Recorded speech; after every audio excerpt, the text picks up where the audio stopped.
Welcome to Pit Stop for Life Change. My name is John Sweigard, and this podcast is sponsored by the North Carolina Boys Academy. It's a ministry of Teen Challenge, and I am delighted, excited, all those words that you've actually tuned into this podcast today. Got a great guest that's going to be here. He's a good friend.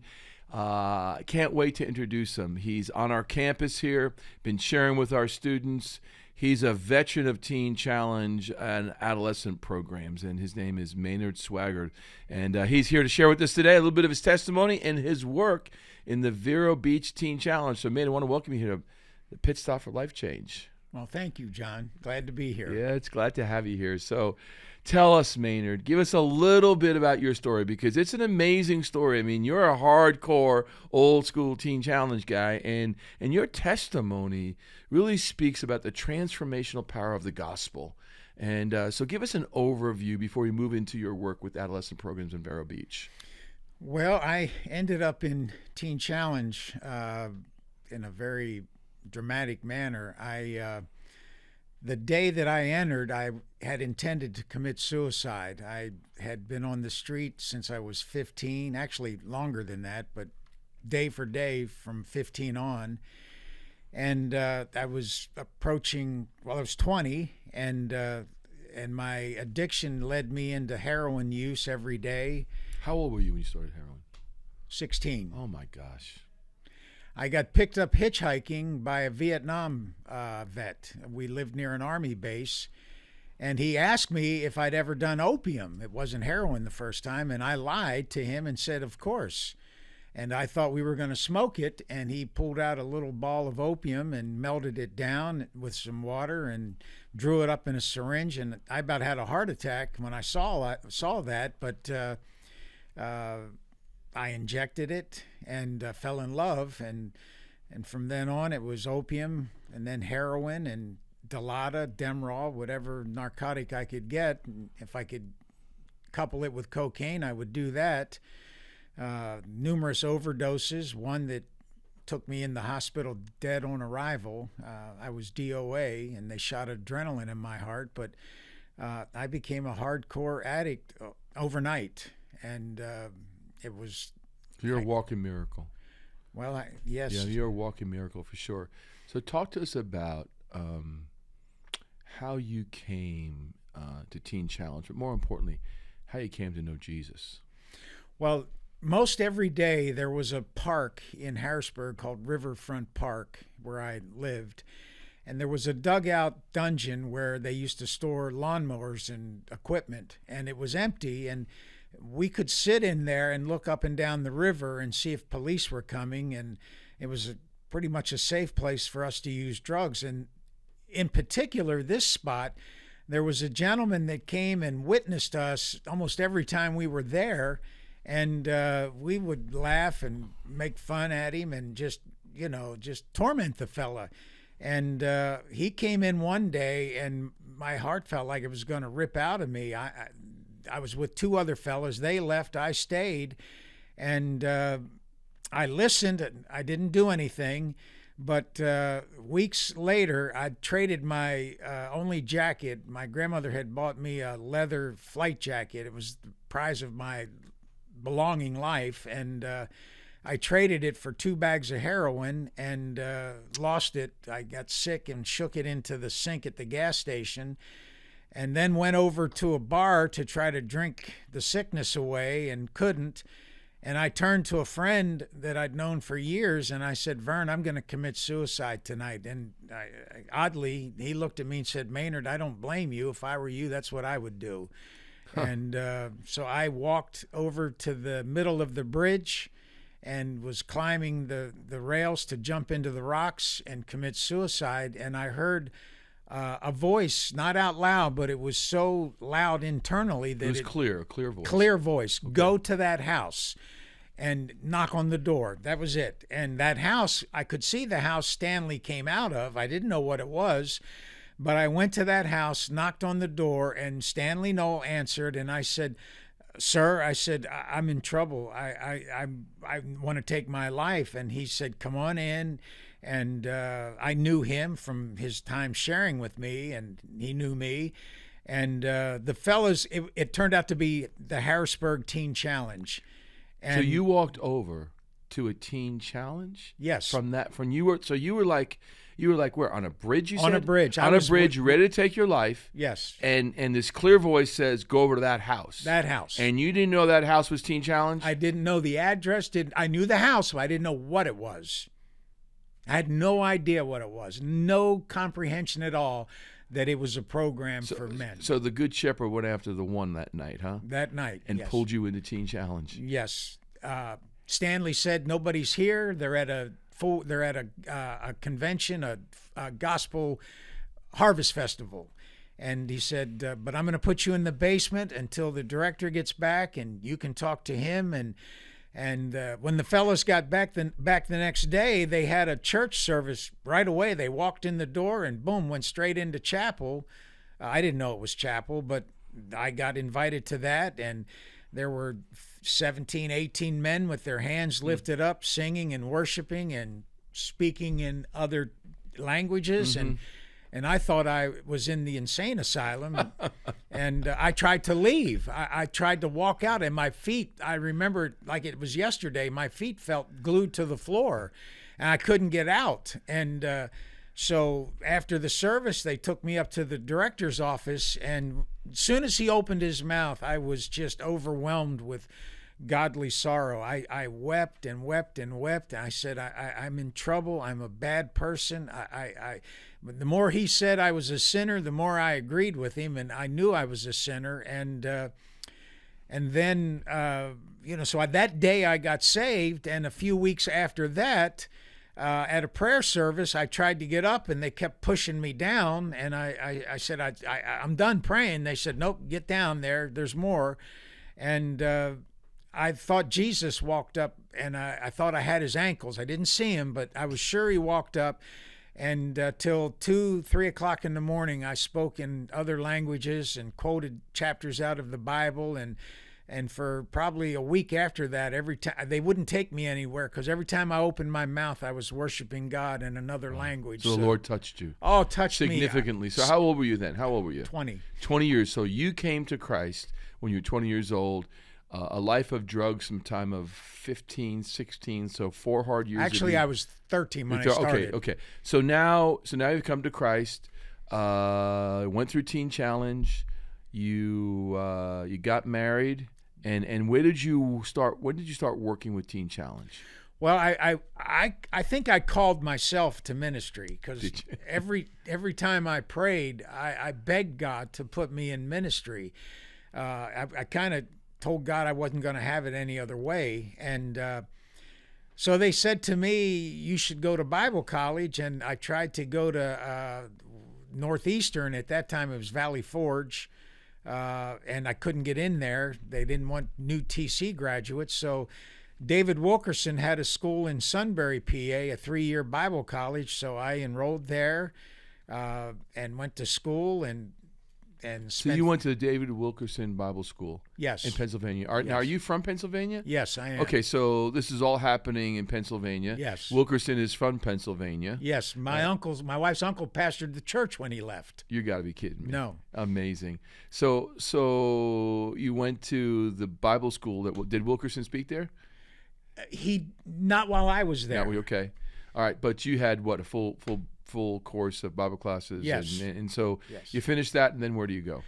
Well, I needed to do an internship, and I had a new son, and that boy was just a few weeks old, and we drove in the middle of a blizzard to Denver, Colorado, to do an internship for 6 months with a 3-week-old baby. Oh my goodness! Was that Teen Challenge? Yes, the Denver Teen Challenge. Royce Nimmons, whose daughter and husband run the Pacific Northwest or whatever. Teen Challenge. Yes. Awesome. And so then, when did you get involved in working with adolescents?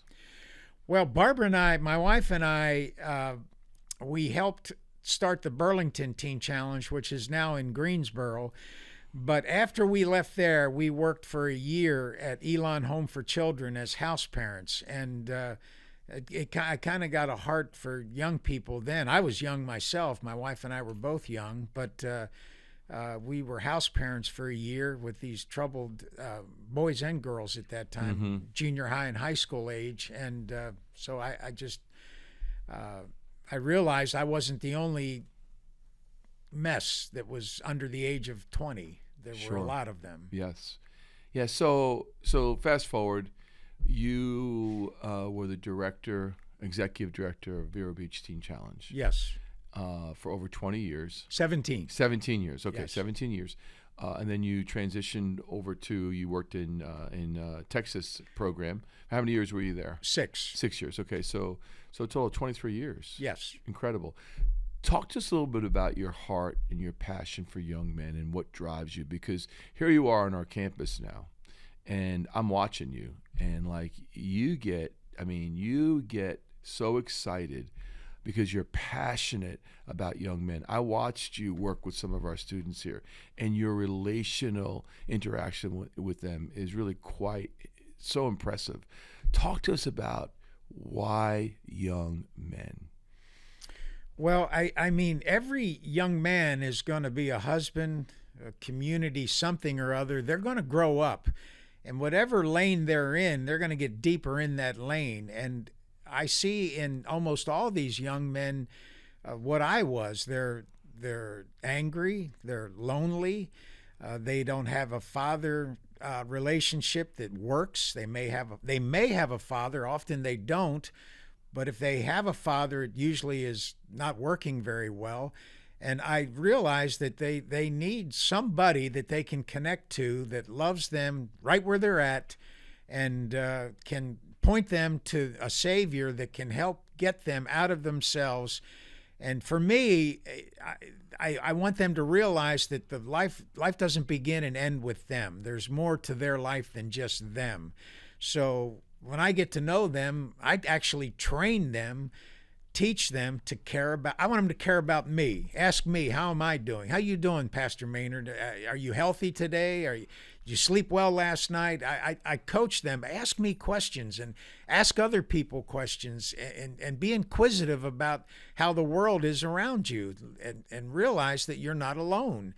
And if you start to care about others, you'll start to care about yourself in a healthy way. So, and then, of course, I want them to connect with God, because when they do that, they'll have a real father. No matter how bad their real father may be, when they meet Jesus, they're going to have a real father. Yeah, there's a real crisis in our nation, isn't there, with fatherlessness? Oh, it's unbelievable. And even when a father is present at home, he's not present, and he's not engaged with his son. I mean, talk to us about how you coach dads to connect with their sons. Well, when I get dads and their boys together, I'll ask certain questions, and whether it's at a campfire, in a family meeting or whatever, that, tell me, where was Dad? Where were you while your son was growing up? Were you there, or were you just there? And they'll say, well, I don't know what you mean. I'll say, well, how many memories did you build with your boy when he was growing up?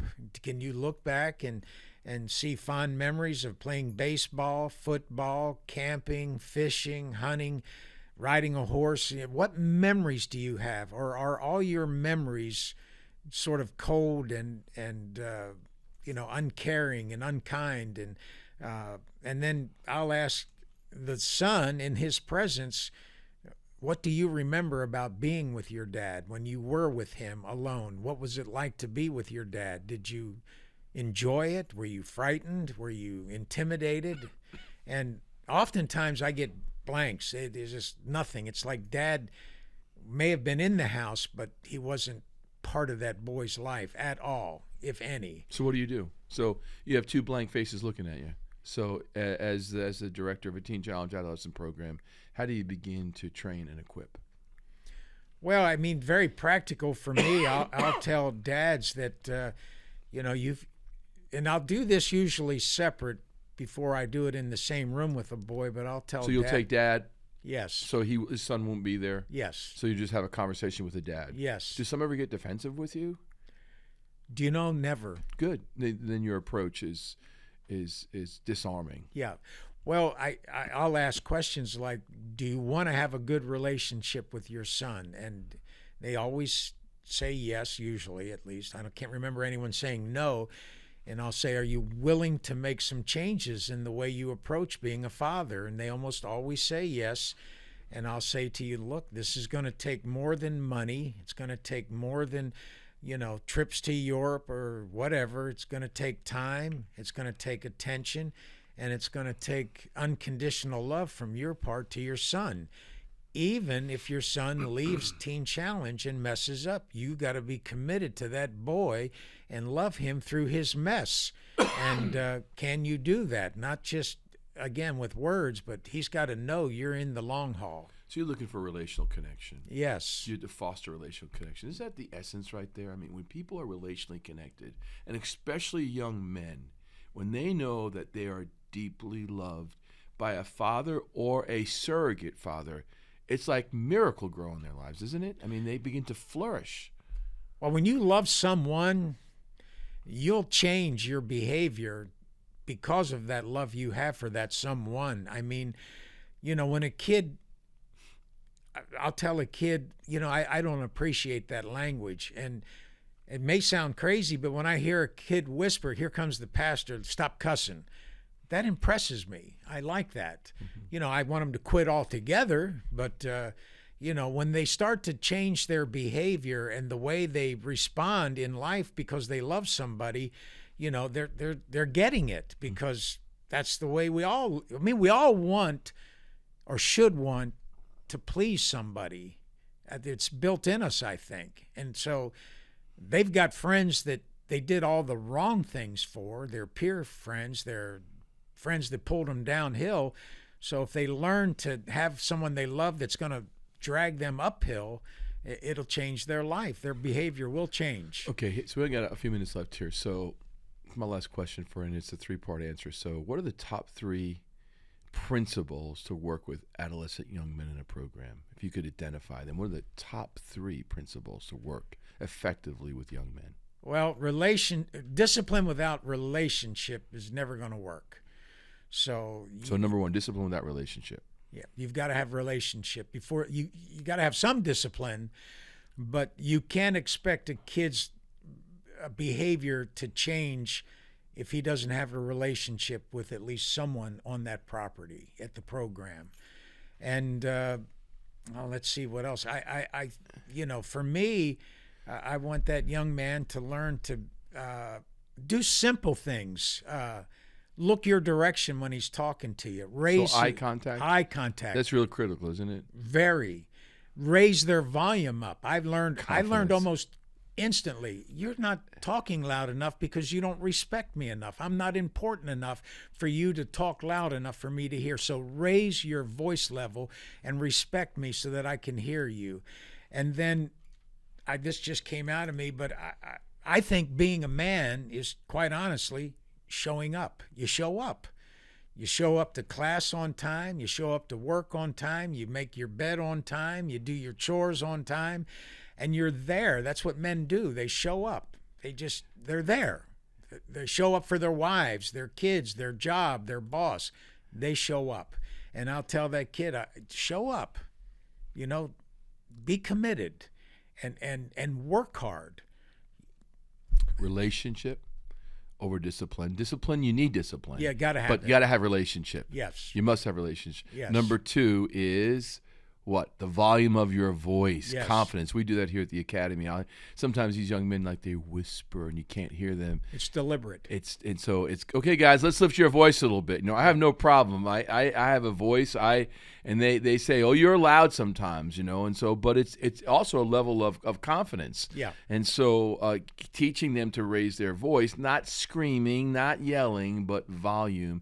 And then the whole thing about showing up, right? You got to show up. And sometimes people show up physically, but they don't show up mentally. They don't show up emotionally. And that's kind of what you're talking about. You're talking about the physical showing up. Yes. But you're also talking about your presence. Attentiveness. That's it. And that scripture, it'll come alive to you when you work with young men. 6 things God hates, 7 are an abomination. The first thing is a proud, arrogant look. And when I see that look in a 15-year-old kid, I'll tell him, hey, get rid of that look, because everything beyond that look is no good. And you'll just share that with them. Yes. Yeah, I think you shared that this morning with one of our students. Another student heard that and said, well, what kind of look do I have? But Maynard, what a pleasure to have you here on Pit Stop for Life Change. I really have a great high regard for you. You know, it was years ago, over 10 years ago, that I went to visit my dad in Florida. I needed to find a place where I could have a cot to sleep in, and because my dad lived in Port St. Lucie, and I called you because I knew you from previous leadership conferences and workshops, and you opened your doors, and I came and I was stayed there at Vero Beach, and you asked me to speak at a chapel one night, and I did, and then God planted the seed in the Vero Beach Teen Challenge for the North Carolina Boys Academy. So it's a delight to have you here and have you partnering with us. You know, you've moved to North Carolina, and we've been talking about this for 3 or 4 years now. Yes. And you show up and you're just ministering to these students, coming alongside the plow here and investing in the lives of young men. And I know my staff are really greatly appreciative for you, sir. Well, I'm grateful. Thank you. Thank you. you. Well, I want to say thank you for joining us here for Pit Stop for Life Change, a pit stop where you get fueled up, you recalibrate. Hopefully some of the things we shared today will be inspirational and challenging for you. But have a blessed day, and God bless you.